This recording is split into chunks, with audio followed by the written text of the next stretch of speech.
Assalamualaikum warahmatullahi wabarakatuh, salam sejahtera untuk kita semua. Halo semuanya, selamat datang di channel ini.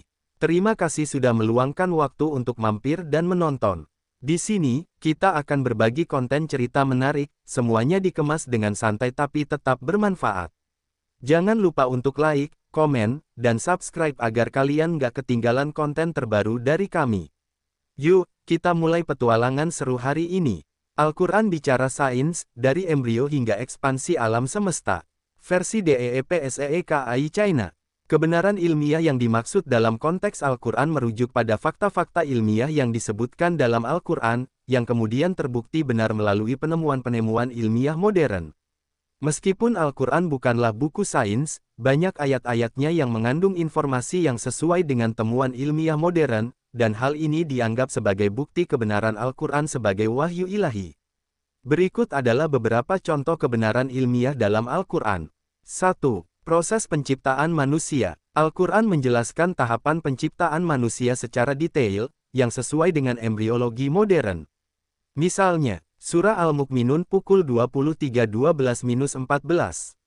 Dan sungguh, kami telah menciptakan manusia dari saripati, berasal dari tanah. Kemudian kami menjadikannya air mani, yang disimpan, dalam tempat yang kokoh rahim. Kemudian, air mani itu kami jadikan sesuatu yang melekat alaqah, lalu sesuatu yang melekat itu kami jadikan segumpal daging, mudghah, dan segumpal daging itu kami jadikan tulang belulang, lalu tulang belulang itu kami bungkus dengan daging. Kemudian, kami menjadikannya makhluk yang berbentuk lain. Maha suci Allah, pencipta yang paling baik. Penjelasan ilmiah. Nutfah, sel sperma dan sel telur. Alaqah, gumpalan darah atau embrio yang menempel pada dinding rahim. Mudghah, embrio yang berbentuk seperti gumpalan daging. Tulang dan daging, proses pembentukan tulang sebelum otot daging menutupinya. Deskripsi ini sesuai dengan tahapan perkembangan embrio manusia yang ditemukan dalam ilmu embriologi modern. 2. Asal-usul kehidupan dari air. Al-Quran menyatakan bahwa semua makhluk hidup diciptakan dari air, yang sesuai dengan teori ilmiah bahwa kehidupan di bumi bermula dari air. Surah Al-Anbiya pukul 21:30. Dan apakah orang-orang kafir tidak mengetahui bahwa langit dan bumi dahulu menyatu, kemudian kami pisahkan antara keduanya, dan kami jadikan segala sesuatu yang hidup berasal dari air. Maka mengapa mereka tidak beriman? Penjelasan ilmiah. Air adalah komponen utama sel hidup, dan semua organisme membutuhkan air untuk bertahan hidup. Teori ilmiah modern juga menyatakan bahwa kehidupan pertama di bumi muncul di lautan. 3. Ekspansi alam semesta. Al-Quran menyebutkan bahwa alam semesta terus mengembang, yang sesuai dengan teori Big Bang dan ekspansi alam semesta. Surah Az-Zariyat 51:47. Dan langit kami bangun dengan kekuatan, dan sesungguhnya kami benar-benar meluaskannya.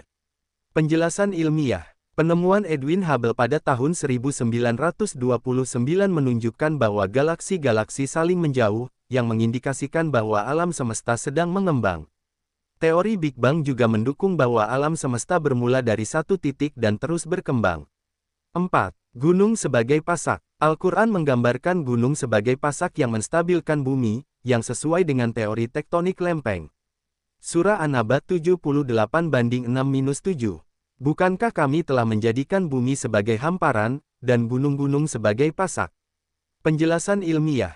Gunung memiliki akar yang dalam di bawah permukaan bumi, yang berfungsi menstabilkan kerak bumi. Proses ini terkait dengan pergerakan lempeng tektonik dan pembentukan gunung. 5. Pemisahan dua lautan. Al-Quran menyebutkan adanya pembatas antara dua lautan yang berbeda, yang sesuai dengan fenomena ilmiah. Surah Ar-Rahman 55:19-20. Dia membiarkan dua laut mengalir yang kemudian keduanya bertemu. Di antara keduanya ada batas yang tidak dilampaui oleh masing-masing. Penjelasan ilmiah. Ketika dua badan air dengan salinitas, suhu, dan kepadatan yang berbeda bertemu, mereka tidak langsung bercampur karena perbedaan sifat fisiknya. Contohnya adalah pertemuan Laut Mediterania dan Samudra Atlantik di Selat Gibraltar. 6. Siklus air dan hujan. Al-Quran menjelaskan siklus air dengan sangat akurat, termasuk proses penguapan, pembentukan awan, dan turunnya hujan. Surah Ar-Rum 30:48.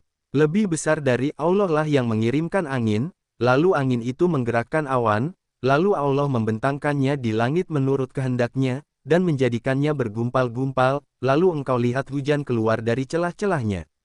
Penjelasan ilmiah. Proses ini menggambarkan siklus hidrologi, penguapan air, kondensasi menjadi awan, dan presipitasi, hujan. 7. Lapisan langit. Al-Quran menyebutkan bahwa langit terdiri dari lapisan-lapisan, yang sesuai dengan struktur atmosfer bumi. Surah Fussilat 41:12.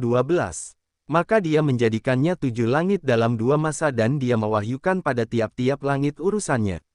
Penjelasan ilmiah. Atmosfer bumi terdiri dari beberapa lapisan, seperti troposfer, stratosfer, mesosfer, termosfer, dan eksosfer, yang masing-masing memiliki fungsi dan karakteristik berbeda.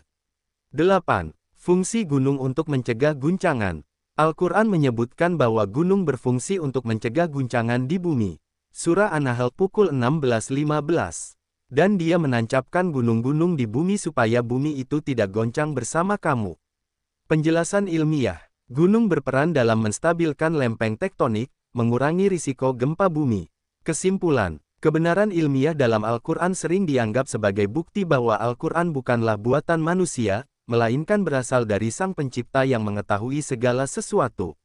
Meskipun Al-Quran bukan buku sains, ia mengandung informasi yang sesuai dengan penemuan ilmiah modern, yang seringkali baru dipahami berabad-abad setelah Al-Quran diturunkan. Hal ini memperkuat keyakinan umat Islam bahwa Al-Quran